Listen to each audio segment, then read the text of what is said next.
Você já se auto-sabotou? Vive em relacionamentos complicados? Segue entre tapas e beijos com a sua família? Já esteve perdido em algum momento na sua carreira? Você não está sozinho. Em Psicologia Sincera, eu, Ana Luísa, e eu, Ana Tereza, vamos comentar os mais diversos assuntos do nosso cotidiano, sempre com uma opinião sincera. Pode ser que você se identifique ou não com as nossas análises e reflexões. Mas aí você vê se a carapuça serviu. E aí, pessoal, bem-vindos a mais um episódio de Psicologia Sincera. E hoje é o quadro mais querido do canal, que é o Analisando. Se você não sabe o que é Analisando, primeiro você tá moscando mosca. Moscando mosca? Comendo mosca. Moscando mosca é ótimo. Comendo mosca. Você tá comendo mosca porque o quadro mais ouvido aqui do nosso canal, que vocês mandam histórias, nossos ouvintes, eles vão mandar histórias sobre alguma questão, alguma coisa que a pessoa tem dificuldade pra cá, pra gente analisar e ler e dar as nossas opiniões sinceras como psicólogas. Isso daqui não substitui uma terapia, então a gente vai estar aqui só falando as nossas impressões, as nossas opiniões. Se você quiser participar desse quadro, você pode enviar a sua história pro nosso e-mail, que é podcastpsicologiasincera@gmail.com, e lá a gente vai sinalizar quando a gente receber essa história, quando ela vier pra cá. E antes da gente começar o quadro de fato, eu sempre gosto de deixar aqui um convite, um aviso pros nossos queridos sinceros, os nossos queridos fanzões aqui, que a nossa área de apoio tá aqui disponível. Se vocês quiserem se tornar um apoiador, receber um episódio extra por mês por um valor super acessível, é só vocês clicarem aqui que vocês querem ser apoiador, vocês vão ser direcionados pro Orelo, que é uma outra plataforma, e de lá vocês vão ouvir os nossos episódios exclusivos e a nossa biblioteca de episódios exclusivos também, porque já tá lotado de episódios que a gente só lançou por lá. Então, se você ainda não é um apoiador, um sincero, fica aí o convite pra você. Tudo bem, topo. Então bora de primeira história? Bora de primeira história. Olá, meninas! Estou aqui novamente escrevendo pra vocês sobre o meu relacionamento. Estou namorando há quase 2 anos e às vezes fico pensando se não sirvo pra namorar, pois ultimamente só estamos brigando, discutindo e eu fico muito mal com isso. Ele é meu primeiro namorado e eu gosto muito dele. Tudo começou com uma amizade em comum que nos apresentou. No início eu não tinha vontade nenhuma de namorar, tanto é que apostei com uma amiga que não iria namorar e no final das contas tive que pagar a aposta. Ele é uma pessoa muito bacana, trabalhador, corre atrás das coisas e o que mais me admira nele é a história de vida. Já passou muita dificuldade quando criança e que afetou muito ele. Não teve pai presente, a mãe colocou pra fora de casa, enfim, passou até fome e hoje ver ele estabilizado me faz admirar muito ele. Uma coisa que fico muito feliz é que ele dá super certo com a minha família. Minha mãe trata ele como um filho e eu e ele damos muito certo, temos gostos em comum, fazemos planos para o futuro. Como diz ele, os primeiros 4 meses foram tão bons, mas depois disso foi muita briga. Eu sempre morri de medo de ser a pessoa enganada, tenho muitos ciúmes dele, porque na minha cabeça eu sou uma namorada muito parceira com ele, então não mereço ser enganada. Ele fala que realmente sou uma pessoa muito parceira, que tudo que precisa ele sabe que vai poder contar comigo, e ele também é um namorado parceiro. Eu reconheço isso. Mas ele fala que eu não confio nele e realmente eu não consigo confiar por medo dele me enganar. Uma vez ele foi com um tio em um barzinho e não me disse que iria. Mas um dia o tio acabou falando sem querer que eles tinham ido. Eu fiquei muito mal, porque se não tinha nada demais, qual era o problema me falar? Ele disse que não falou porque eu iria brigar e nisso a gente brigou muito. Desde então, tudo que ele falava que ia fazer, eu ficava perguntando sobre tudo. Ele odeia que eu pergunto muito e eu fazia muita pergunta. Não queria que ele me enganasse de novo. Conversei com ele para ele me falar numa boa. Se ele quiser ir beber com o tio, por mim tá tudo bem. Só não fazer escondido, porque quando faz algo escondido na minha cabeça, eu imagino que tem algo de errado. Ele falou que queria começar a jogar bola. Eu disse que não aceitaria, com medo de fazer algo. Então sempre algo bobo assim que ele queria fazer, eu questionava muito e a gente brigava.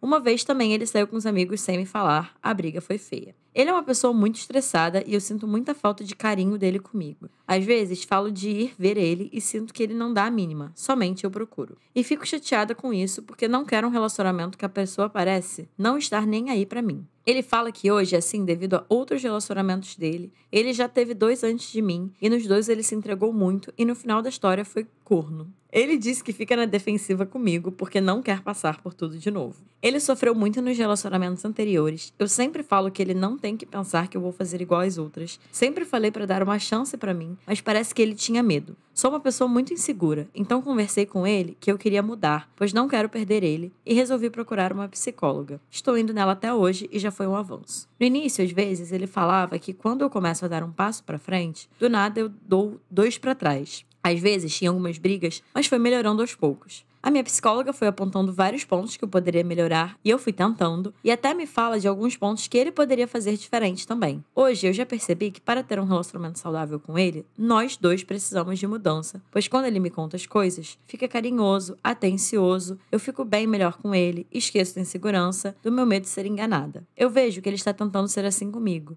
mas às vezes explode e eu automaticamente mudo com meu jeito com ele também. Já tem uns 2 meses que ele teve uma conversa comigo. Disse, eu reconheço que às vezes não te trato bem. Às vezes não demonstro que quero estar com você por medo. Eu sofri muito no último relacionamento. Estou na defensiva com você. Quero mudar esse meu jeito com você. Desde essa conversa, ele melhorou muito e eu estou muito feliz com isso. Nem lembro da última vez que brigamos. Ele sai com um tio, com amigos, vai jogar bola, está me falando e eu estou tranquila com isso. Coisas bobas que antes eu não estaria tranquila.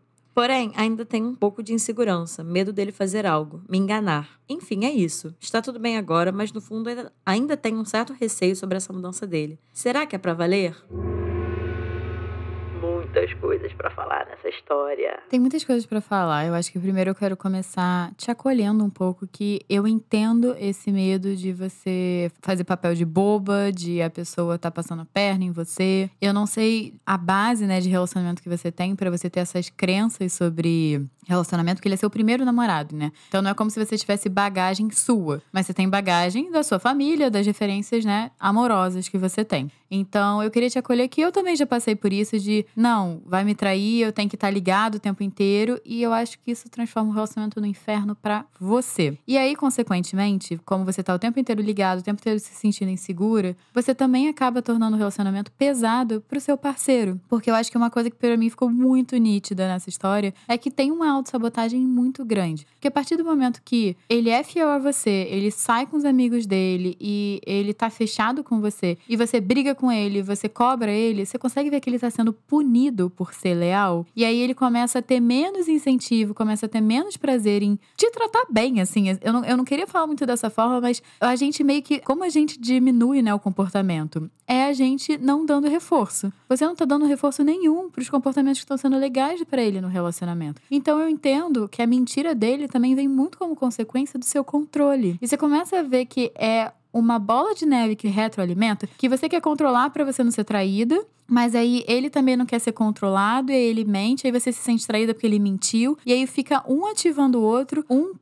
acabando fazendo mal pro outro, porque os dois estão ali com dificuldade de se relacionar. Isso foi um dos pontos que mais me chamaram a atenção dessa história. Que me parece que, assim... E mais uma vez, eu entendo essa insegurança, eu entendo esse medo. A gente já falou muito sobre isso aqui, né, Ana Teresa? Assim, de que uma das coisas mais complexas de se relacionar é o fato de que você se coloca vulnerável para ser machucado. E, gente, não tem como controlar isso. Mesmo assim. O preço que a gente paga para amar e ser amado e se relacionar é a chance de ser machucado, de sentir dor, de sentir tristeza, dentre muitas outras coisas que acontecem quando a gente se coloca vulnerável, confia numa pessoa e a pessoa não retribui de alguma forma, né? Seja em atitude, seja numa traição, seja no final do relacionamento. Mas isso é muito importante de ser entendido, que a gente realmente não tem controle. Claro que sim, a gente vai entrar um pouco mais aqui, como você compartilhou sua história, nas suas atitudes, né? No que você tá fazendo, bem como a Ana Teresa falou, sobre essa questão de ficar se retroalimentando. Mas essa é a primeira coisa que eu queria falar. Eu entendo o seu medo de ser enganada. Realmente entendo. Entendo as suas inseguranças, acolho elas, mas chega num ponto que isso fala de algo seu, pra você olhar e pra você lidar, e algo que, de fato, não está no seu controle. Quer dizer, né? Você poder lidar com as suas inseguranças e com o seu medo é responsabilidade sua. Mas a tentativa de controle dele não fazer alguma coisa realmente é uma tentativa em vão, digamos assim. Porque vira, como a Ana Teresa estava falando, um ciclo, né? E vai virando uma bola de neve, vai aumentando. Uma tentativa de controle sua, que às vezes pode gerar um comportamento de mentira dele. E uma coisa que me chamou a atenção nessa história é que, embora eu entenda, né, o seu medo e a sua insegurança, Eu não sei se vai fazer sentido, Ana Teresa, mas eu vi muito vocês dois machucados, né? Com os seus medos e suas dificuldades, mas se justificando muito a partir desses medos e dificuldades. Em que sentido? Você tem medo de ser traída, você tem medo de ser enganada, você tem essa insegurança, e aí por isso você vai tendo comportamentos a partir desse lugar, do tipo tentar controlar ele, tentar falar pra ele o que ele pode ou não fazer na relação, né? Onde ele pode ou não estar, às vezes controlar ele estar num lugar que faz bem pra ele, e que, volto a dizer, não tem como você controlar se nesses lugares ele vai fazer algo pra te enganar ou não. Isso é um voto de fé e de confiança que você tem que dar. Mas aí você justifica esses comportamentos pelo seu medo. E ele, inclusive, justifica os comportamentos dele de às vezes, te tratar mal, não te valorizar, não te dar o carinho que você merece, também pelos medos dele. Os medos e as inseguranças precisam ser olhados e acolhidos, e cada um dentro aí das suas terapias, das suas vidas, lidados e responsabilizados. Porque senão, gente, vira uma bola de neve. Pra mim, essa história mostra muito isso. Uma bola de neve até de justificativa de comportamentos que vão se alimentando, e a não ser que vocês dois, porque não é nem só você, nem só ele, se responsabilizem e lidem com isso que vocês viveram no passado, ou que vocês têm de medo, e que tá afetando a relação, vai continuar afetando, e vai virando essa bola de neve e vai virando uma relação não saudável. E só mais uma última coisa que eu não queria deixar de falar dentro desse ponto é: você falou que você tá namorando há quase 2 anos, que ele é seu primeiro namorado e que você tá se questionando se você não serve pra namorar. Uma vez eu ouvi isso de uma pessoa e eu vou compartilhar isso com você aqui. Você realmente acha que uma experiência de namoro que não está dando tão certo neste momento é suficiente pra você tirar a conclusão de que você não serve pra namorar? Assim,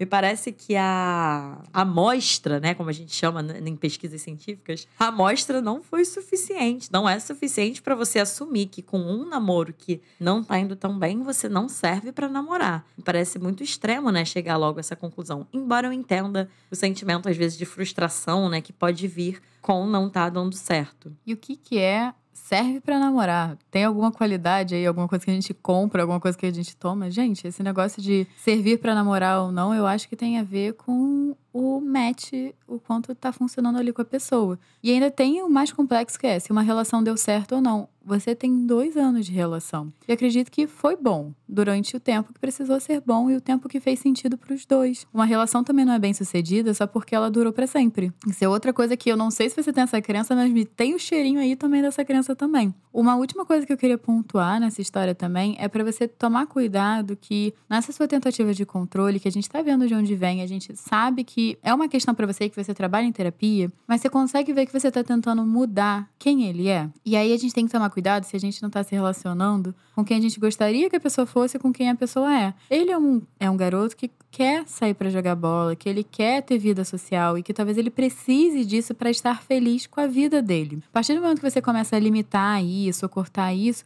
eu entendo ele ficar menos feliz com as coisas. E quando você falou, eu espero que ele mude, eu espero que pra relação dar certo, até que ponto você tá esperando que ele se torne outra pessoa pra relação dar certo? Então toma cuidado, porque ele também não pode viver a vida dele pra não te causar gatilho, porque é um jeito de viver muito pesado. Exatamente, eu acho que esse é um ponto perfeito que você trouxe, Ana Teresa, né? Que assim, gente, e só um parênteses, a gente não tá falando que nas relações não vai ter troca, não vai ter pedido, não vai ter limite de olha, isso aqui é importante pra mim. Como que isso fica pra você? Mas é chegar num consenso, né? De que seja uma coisa que faça sentido pra ambos, sem anular uma parte importante da pessoa. Porque é exatamente o que a Ana Teresa estava falando, assim. Se isso é uma coisa tão importante pra ele, e que talvez pra você não seja tão importante ter esses momentos de individualidade, ter essa liberdade de poder sair, faz sentido pra você, assim, vocês estão dando match nesse ponto? E volto a dizer, não tô querendo dizer que, assim, se precisa ser igual,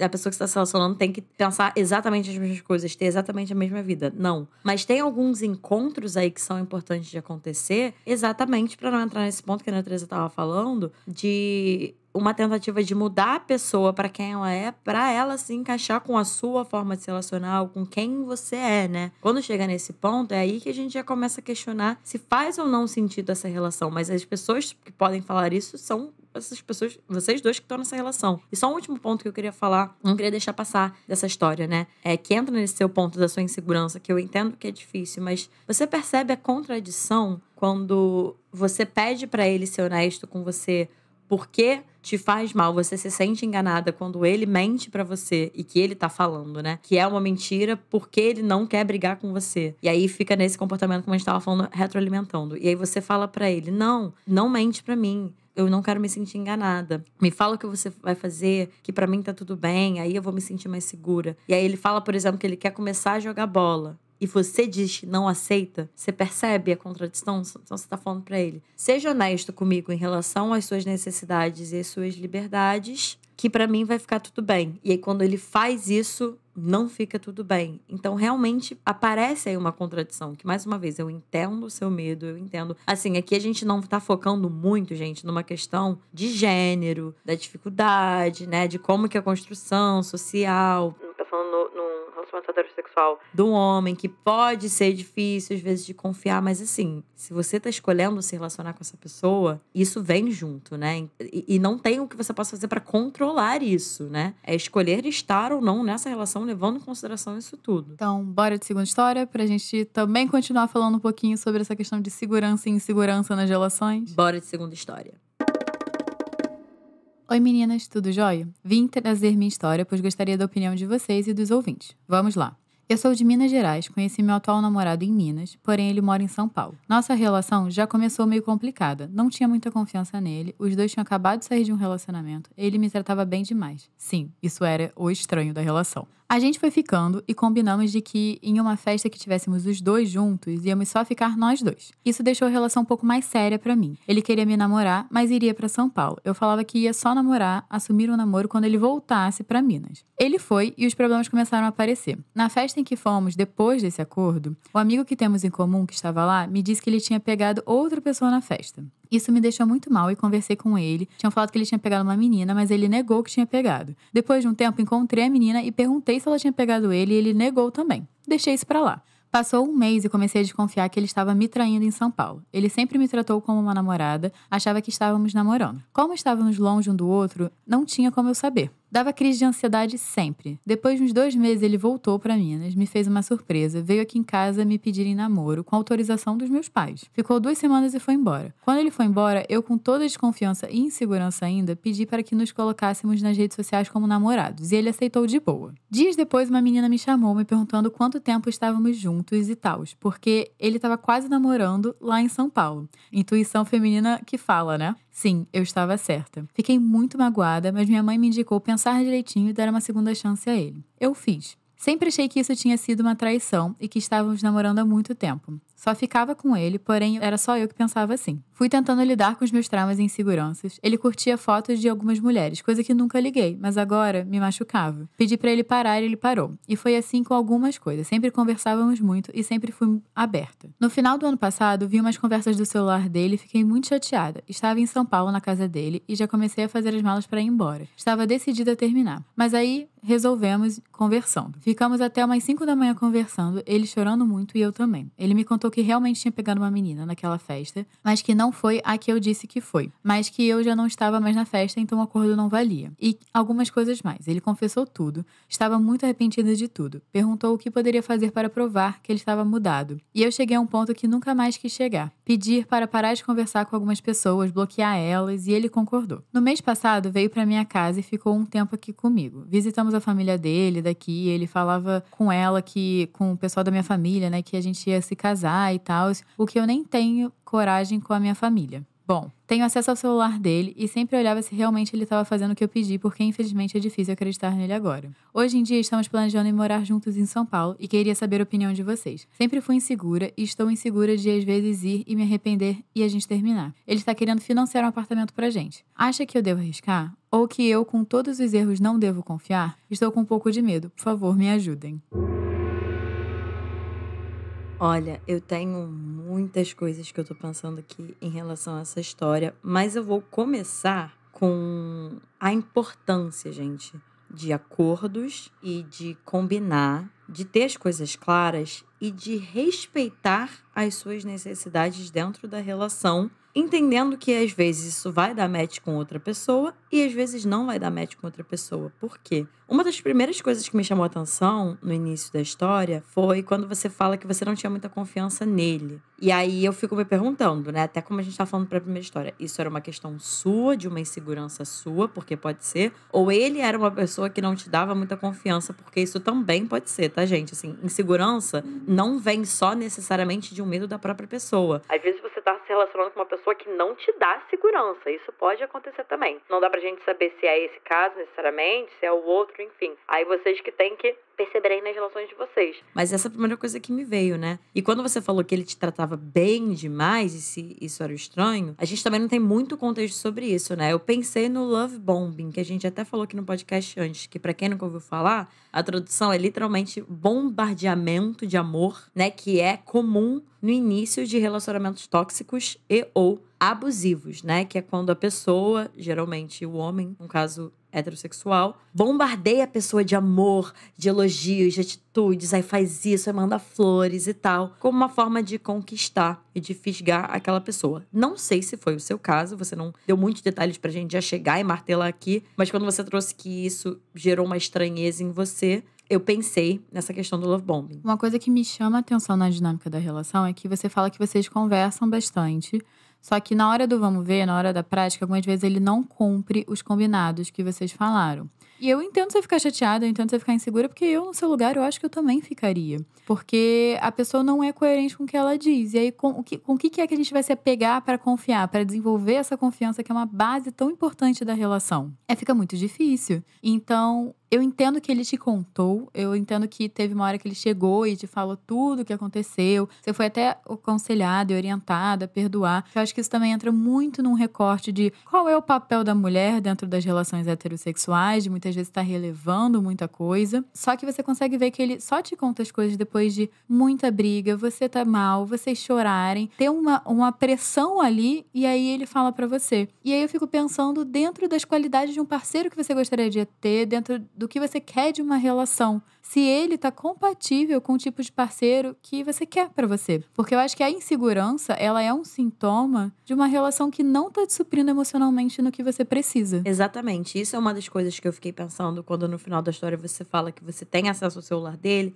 você sempre olha se ele realmente estava fazendo o que você pediu, porque infelizmente é difícil acreditar nele agora. Eu achei essa frase muito, assim, um bom resumo do que você tá trazendo da relação de vocês, assim. E uma das coisas que eu pensei em perguntar é exatamente isso, assim. Essa é uma relação, uma dinâmica que você quer que você precisa ter acesso ao celular dele e sempre ficar olhando e checando pra ter alguma confirmação de se ele tá fazendo ou não, né? Isso é uma coisa que eu acho que vale questionar. E voltando para o que eu estava falando sobre a questão de respeitar, né, suas necessidades, seus limites, os acordos, você trouxe em alguns pontos da história algo que eu fiquei pensando assim, para mim não ficou claro o que exatamente você queria, o que estava acontecendo na relação, o que estava acontecendo na relação para ele. Começando pelo primeiro ponto. Você trouxe, eu falava que só ia namorar, assumir um namoro quando ele voltasse para Minas. Você respeitou e sustentou essa sua necessidade?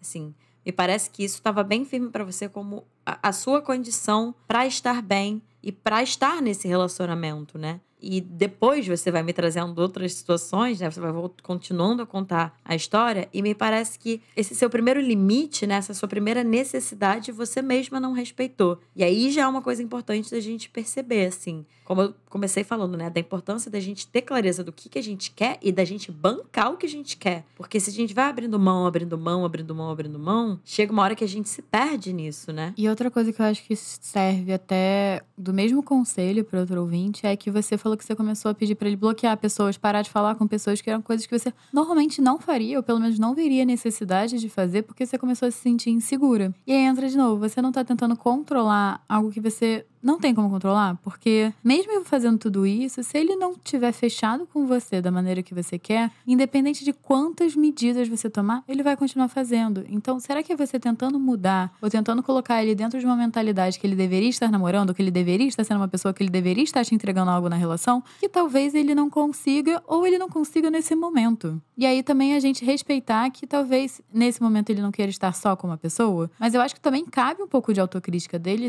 entender o que é que ele ele quer pra ele não te enfiar no meio da sua confusão. Porque ele tá te enfiando no meio da confusão dele. E aí quem tem que colocar também esse limite é você, no sentido de, olha, eu sei o que eu quero, é X. Você tem como me dar X? Não. Então, infelizmente, a gente tá incompatível nesse momento no que a gente quer pra um relacionamento. Exatamente, assim, só pra deixar claro, a gente tá focando aqui em você porque é você que mandou a história. Porque, como a Ana Teresa falou, assim, a gente poderia, claro, olhar pra um viés dele, mais uma vez, como eu falei da primeira história, pra um viés de gênero, de como que é comum essas dinâmicas, né, assim, da mulher ficar nesse lugar sendo fiel ao relacionamento e cuidando do relacionamento, e o homem fazendo o que ele bem quer da vida, né? Gente, eu sei que nem todo homem, mas a gente tá falando de uma questão social, assim, socialmente. Quer passar a mão na cabecinha dele. É aquele nem todo homem, mas quase sempre um homem. Exatamente. Também não é assim, né? Machista! Não passarão! Então é nesse sentido, assim, de como que o gênero é socializado, né? Então a gente poderia trazer aqui esse ponto, mas como é você que mandou a história, a gente tá olhando aqui, focando na sua parte. E aí, voltando, né, pra essa questão dos rótulos, de você falar, ele sempre me tratou como uma namorada, achava que estávamos namorando. Mas como que é complicado, né, se relacionar achando que você tá namorando porque parece que ele está te tratando como uma namorada, né? Assim, me parece que é isso. Os acordos não ficam claros e que, de alguma forma, você não tá bancando essa sua vontade de, olha, eu preciso disso, disso, disso. Se você não consegue me dar isso, então é isso. E junto, quando você fala, né?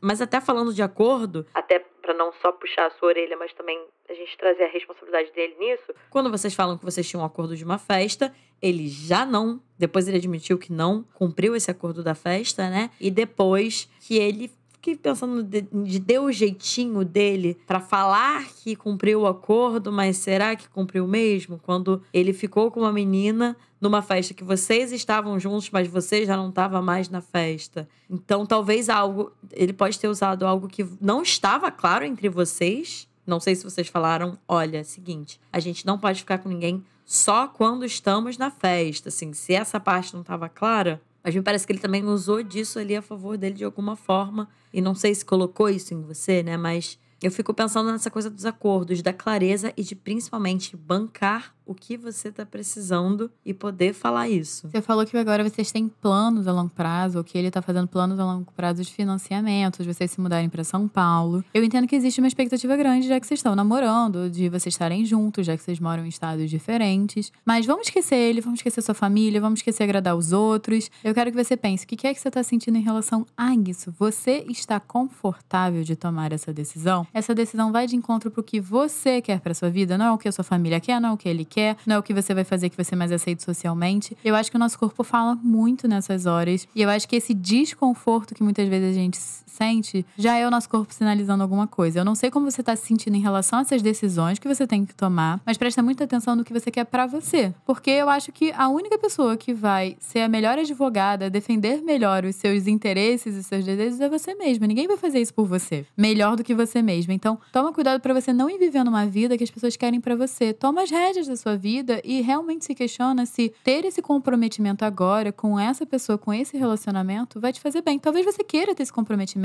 daqui a um ano, vamos botar dessa forma. Mas se você não quiser hoje, se respeita. Exatamente. E esse é um ponto que eu queria falar, assim, pra fechar, né? Porque você trouxe pra gente essa pergunta, né? Se a gente acha que você deve se arriscar, né? Ou que você não deve confiar, né? Com todos os erros dele. E isso é uma coisa importante a gente trazer tanto aqui no podcast, quanto até se você estivesse numa terapia comigo, assim. Nosso trabalho é questionar as pessoas e ajudar as pessoas a chegarem a essas próprias respostas, assim, né? Então, numa terapia com você, eu ia olhar pra essa situação com você, perceber o que tá aparecendo. É a sua insegurança? Então, escuta a sua insegurança. O que ela tá te falando? Como que é isso, assim? Porque, na verdade, não tem como a gente se responsabilizar aqui por uma escolha sua, né? E a sua vida é sua responsabilidade. E isso que é tão difícil da gente entender, da gente lidar, né, com a vida. Então seria muito por aí, assim. Não tem como a gente falar pra você o que você deveria ou não fazer, né? Qual decisão você deveria tomar. Seria muito audacioso da nossa parte. Essa é uma decisão sua. Mas a partir do contexto que você tem e dessa história que você contou pra gente, o que você sente? O que você pensa? O que sua insegurança te diz? E uma pergunta que eu gosto de fazer também muito pra clientes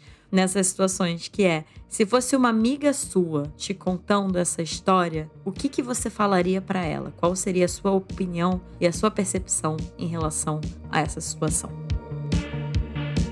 pessoal, esse foi o episódio de hoje. Se vocês gostaram, compartilha, classifica esse episódio com 5 estrelinhas, manda pra todo mundo que tá precisando ouvir alguma dessas coisas que a gente falou aqui. Esse episódio não substitui uma terapia, vamos deixar sempre isso muito claro. E se vocês quiserem seguir a gente nas nossas redes sociais, vocês podem procurar a gente no @podcast Psicologia Sincera. Vocês também podem me achar no Ana Tereza Cavalcante. E eu no @psicóloga no Luísa Braz. Essas informações vão estar aqui embaixo na descrição do episódio, junto com o Instagram do nosso editor Rodrigo Moreno e do nosso designer Fernando Picamilho. Não se esqueçam de ir lá na área do apoiador, ganhar um episódio extra por mês do Psicologia Sincera. O link para a plataforma de apoio também vai estar aqui embaixo na descrição do episódio. E não se esqueçam de compartilhar, gente. Compartilhem, marquem a gente, falem pra gente qual frase, qual ponto aí mais te pegou, no que vocês se identificaram. A gente adora ter essa troca com vocês, tanto aqui embaixo na caixinha do Spotify, quanto lá no nosso Instagram. E é isso, gente. Um beijo e até o próximo episódio.